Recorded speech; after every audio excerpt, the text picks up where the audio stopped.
मिलन काटी जी। मो .9110845574। मैं आपके द्वारा उठा के प्रश्नों के उत्तर दूं उससे पहले अपनी माँ विचारधारा को एक बार फिर परिभाषित कर देता हूँ।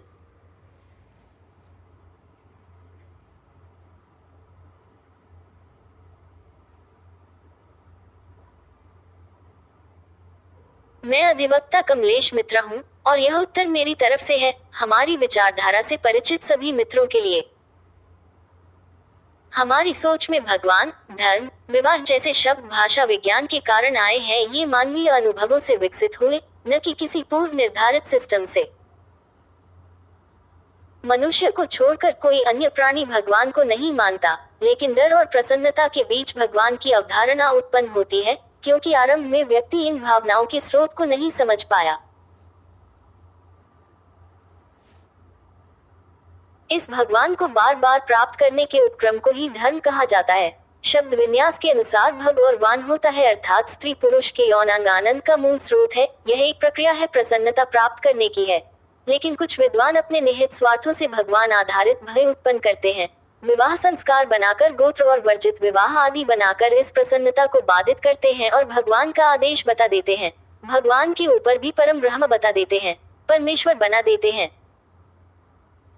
विवाह शारीरिक सुख का माध्यम है, जो मन मस्तिष्क पर असर करता है। विपरीत लिंगी प्रेम संबंध कंस्ट्रक्टिव होता है, कुछ उत्पादन जैसे संतान होता है।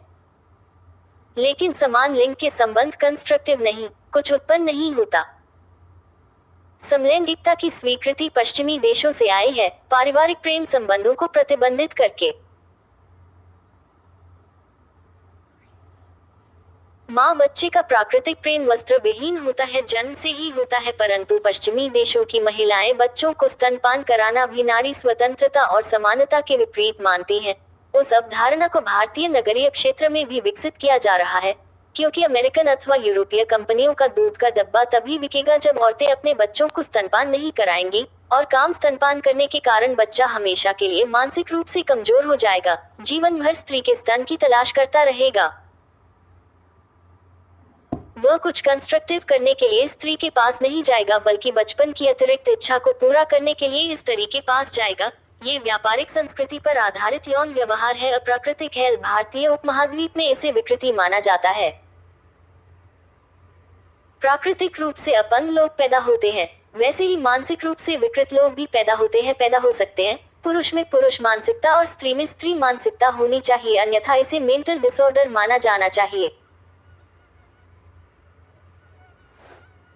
भारतीय सभ्यता संस्कृति ने इस मेंटल डिसऑर्डर को बहुत पहले समझ लिया था, इसलिए उन्होंने स्त्रियों पुरुषों के खेल और वस्त्र अलग कर दिए और इसका कड़ाई से पालन सुनिश्चित किया, ताकि इसको आंशिक रूप से रोका जा सके, क्योंकि किसी भी जन्मजात मानसिक अथवा शारीरिक बीमारी को पूरी तरह से समाप्त कर देने का दावा नहीं किया जा सकता है। सभ्यता विकलांगों को स्वीकार करती है, लेकिन उन्हें अपंग नहीं कहकर झूठ नहीं बोलती।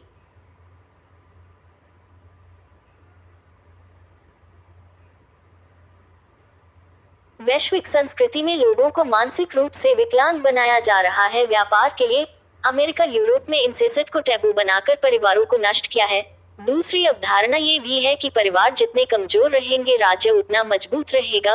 राज्य की नीतियों के खिलाफ विद्रोह कम होगा, क्योंकि अकेला आदमी कमजोर हो जाता है और वह राज्य के आगे घुटने टेक देता है। दूसरी तरफ नारी समानता के नाम से स्त्री पुरुष में दुश्मनी पैदा की गई है। स्त्री अभिव्यक्ति को ज्यादा महत्व देकर, पुरुष को कम महत्व देकर कृत्रिम सेक्स को बढ़ावा दिया गया है। महिलाओं की आर्थिक असुरक्षा उन्हें यौन संबंध बनाने पर मजबूर करती है। ये सभी आर्थिक असमानता के कारण होता है। मूल वेतन में असमानता के कारण होता है। अन्य बातों पर समय समय पर चर्चा होती रहेगी। Folded hands. अब आपके मूल प्रश्नों के उत्तरों में इन विचारों को सम्मिलित करते हुए क्रम से संबोधित करूंगा। मैं निष्पक्ष रहते हुए तथ्यों पर आधारित रहूंगा, जहां वैज्ञानिक या ऐतिहासिक प्रमाण उपलब्ध हैं। ###1 दुनिया में पहले भगवान का कॉन्सेप्ट आया या धर्म का? हमारी विचारधारा के अनुसार भगवान का विचार डर और प्रसन्नता से पहले आया, हंटर गैदरर युग में प्राकृतिक आपदाओं के डर से। अन्य प्राणी इसे नहीं मानते, सिर्फ मनुष्य। भाषा विज्ञान से भगवान, गॉड जैसे शब्द प्रोटो इंडो यूरोपियन एस्टरिस्क देव से आए, जो डिवाइन या शाइनिंग से जुड़े। धर्म बाद में आया, नियमों का संकलन। शुरू में कोई संबंध नहीं, लेकिन स्वार्थ से जोड़ा गया। विद्वान मानते हैं कि भगवान डर से आया, धर्म समाज के निर्माण से। बौद्ध धर्म में बुद्ध को भगवान बनाना भी ऐसा ही उदाहरण है। ###2 आप एक नए ग्लोबल धर्म की बात कर रहे हैं। क्या ये धर्म नास्तिक होगा, या इस धर्म का भी कोई नया भगवान बनाया जाएगा? मैं किसी नए धर्म की वकालत नहीं कर रहा, लेकिन यदि कल्पना करें तो वह प्रसन्नता की प्रक्रिया पर आधारित होना चाहिए, बिना स्वार्थी भय के। रिलीजन शब्द लैटिन रिलीजियो से आया, रेवरेंस या बाइंड बैक से। भाषा विज्ञान में ये सामाजिक बंधन का प्रतिनिधि है। यह नास्तिक हो सकता है, जैसे सेक्युलर ह्यूमनिज्म, बिना नए भगवान के। लेकिन वैश्विक संस्कृति में व्यापारिक ताकतें ऐसे धर्म को विकृत कर सकती हैं। ###3 आप पहले एग्जिस्टिंग समाज को पहले नास्तिक बनाएंगे, या पहले उनसे उनको अपना एग्जिस्टिंग धर्म त्यागने को कहोगे? समाज को पहले प्रसन्नता की प्रक्रिया समझानी चाहिए, बिना त्याग की जबरदस्ती। वैश्विक ताकतें, जैसे पश्चिमी देश, परिवार और मूल्यों को नष्ट कर रही है, इंसेसिट को टैबू बनाकर। इसके कारण पारिवारिक प्रेम नष्ट हो गया है। शिक्षा से शुरू करें, स्वार्थी भय को हटाकर। ###4 देश की सरकार है, देश के कानून हैं, उसमें धर्म का क्या कोई स्थान नहीं होना चाहिए। धर्म प्रसन्नता की प्रक्रिया है, लेकिन कानून सेक्युलर होने चाहिए। वैश्विक व्यापार में स्त्री पुरुष दुश्मनी पैदा की जा रही है, नारी समानता के नाम पर। धर्म व्यक्तिगत रहे, कानून समानता पर आधारित। लेकिन समाज में धर्म की भूमिका बनी रहनी चाहिए, बिना स्वार्थ के। ###5 मेल और फीमेल बायोलॉजिकली डिफरेंट है, अनइक्वल नहीं है, डिफरेंसेस के बावजूद डिस्क्रिमिनेशन न हो। सहमत हूँ, जैविक अंतर पूरक हैं, समाज इनको संतुलित करे। लेकिन पश्चिमी प्रभाव से स्त्री अभिव्यक्ति को ज्यादा महत्व देकर पुरुष को कम, कृत्रिम सेक्स को बढ़ावा मिल रहा है, जो परिवार नष्ट करता है। ###6 आप सिर्फ मर्द और औरत की शादी को कंसेंट दे रहे हैं, और औरत औरत या मर्द मर्द की शादी को विकृति बता रहे हैं। क्या शादी सिर्फ बच्चे पैदा करने के लिए की जानी चाहिए? विवाह शारीरिक सुख और उत्पादन, संतान के लिए है, विपरीत लिंग से कंस्ट्रक्टिव।